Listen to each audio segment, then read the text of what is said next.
ये चित्र भारत के विभाजन के समय का है। इतिहास के किसी अभिलेख में ये जानकारी नहीं मिलती कि पुरुष के कंधे पर बैठी ये स्त्री उसकी पत्नी है, बहन है, बेटी है या कौन है। बस इतना स्पष्ट है कि एक पुरुष और एक स्त्री मृत्यु के भय से भाग रहे हैं अपना घर छोड़कर, अपनी मातृभूमि छोड़कर, अपनी संस्कृति, अपनी जड़ों को छोड़कर। एक ऐसी विभीषिका जिसके शिकार कोई 200-400 लोग नहीं बल्कि करोड़ों में हैं।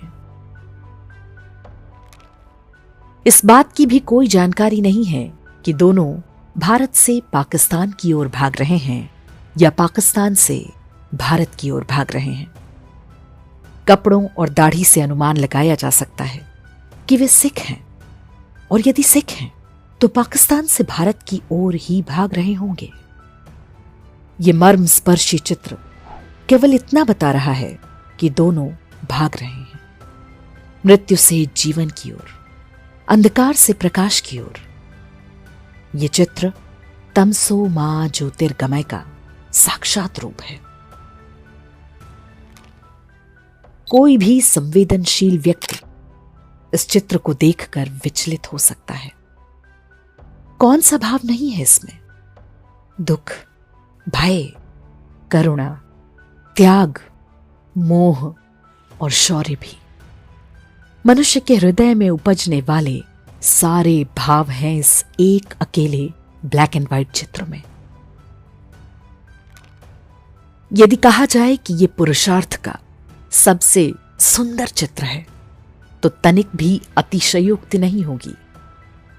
एक पुरुष के कंधे का इससे बड़ा सम्मान और कुछ नहीं हो सकता कि विपत्ति के क्षणों में वो एक स्त्री का अवलंब बने। आप कह नहीं सकते कि अपना घर छोड़कर भागता ये बुजुर्ग कितने दिनों का भूखा होगा। संभव है भूखा ना भी हो, और संभव है कि 2 दिन से कुछ ना खा पाया हो, पर यह आत्मविश्वास है कि मैं इस स्त्री को अपने कंधे पर बिठाकर इस नर्क से स्वर्ग तक की यात्रा कर सकता हूं। संभवतः इसे ही पुरुषार्थ कहा जाता है। पुरुष का घमंड यदि इस रूप में उभरे कि मैं एक स्त्री से अधिक कष्ट सह सकता हूं, या मेरे होते हुए एक स्त्री को कष्ट नहीं होना चाहिए, तो वो घमंड सृष्टि की सबसे सुंदर भावना है। इसी से पता चलता है कि घमंड सदैव नकारात्मक ही नहीं होता। स्त्री जब अपने सबसे सुंदर रूप में होती है तो मां होती है, और पुरुष जब अपनी पूरी गरिमा के साथ खड़ा होता है तो पिता होता है। अपने कंधे पर एक स्त्री को बिठाकर चलते इस पुरुष का उस स्त्री के साथ चाहे जो संबंध हो, पर उस समय उस स्त्री को इसमें अपना पिता ही दिखा होगा, नहीं तो वो उसके कंधे पर चढ़ नहीं पाती। कंधे पर तो पिता ही बिठाता है, और बदले में केवल एक बार संतान के कंधे पर चढ़ना चाहता है, और वो भी मात्र इसलिए कि संतान असंख्य बार कंधे पर चढ़ने के ऋण से मुक्त हो सके। ऋणी को स्वयं बहाना ढूंढकर मुक्त करने वाले का नाम पिता है, और मुक्त होने का भाव पुत्र। यह संभवतः मानवीय संबंधों का सबसे सुंदर सत्य है।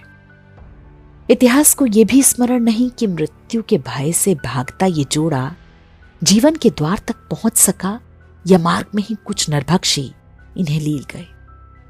पर वर्तमान को यह ज्ञात है कि विश्व में सबसे अधिक जनसंख्या वाले इस देश में यदि ऐसे 1000 कंधे भी हों तो वे देश को मृत्यु से जीवन और अंधकार से प्रकाश की ओर ढो ले जाएंगे। ईश्वर, मेरे देश को विभाजन जैसी विकट परिस्थिति दोबारा मत देना, पर वैसे कंधे अवश्य देना ताकि देश जी सके, और जी सके पुरुषों की प्रतिष्ठा, ताकि स्त्रीवाद और पुरुषवाद के बीच टकराव पैदा करने के जो प्रयास हो रहे हैं वो सफल ना होने पाए, स्त्री और पुरुष के बीच ये अन्योन्याश्रितता जब तक है तभी तक परिवार है, तभी तक ये समाज है, तभी तक ये सृष्टि है।